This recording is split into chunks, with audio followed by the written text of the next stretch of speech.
Love marriage verse arrange marriage করলে যা হয়। ঠিকই হয়েছে, তখন বললাম আমাদের পছন্দের মতো ছেলেকে বিয়ে কর, তাহলে তো তোকে আজকে এই দিনটা দেখতে হতো না বল। আমাদের পছন্দের মতো বিয়ে করলি না, নিজে পালিয়ে গিয়ে নিজে বিয়ে করলি। এবার ভোগ কেমন লাগছে বলতো? মা বাবা কি খারাপ হয়েছে তো? মা বাবা কখনোই সন্তানের খারাপ চায় না, কখনোই তোকে আমরা চাই না যে তুই খারাপ থাক।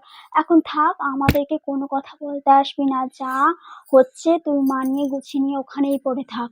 থাকবি না? থাকবি না তো আমাদের কি তখন আমাদের কথা শুনেছিলিস?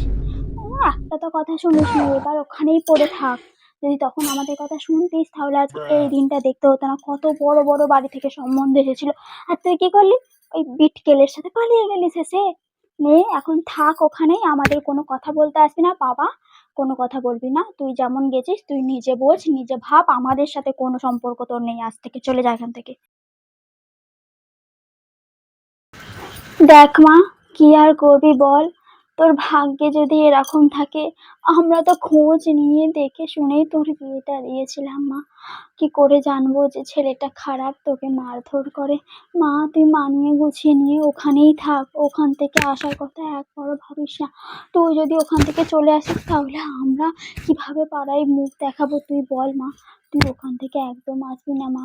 মেয়েদের ভাগ্য, ভাগ্য যেখানে তোর কপালে যা লেখা আছে তাই হবে, তুই কোথাও সুখ পাবি না।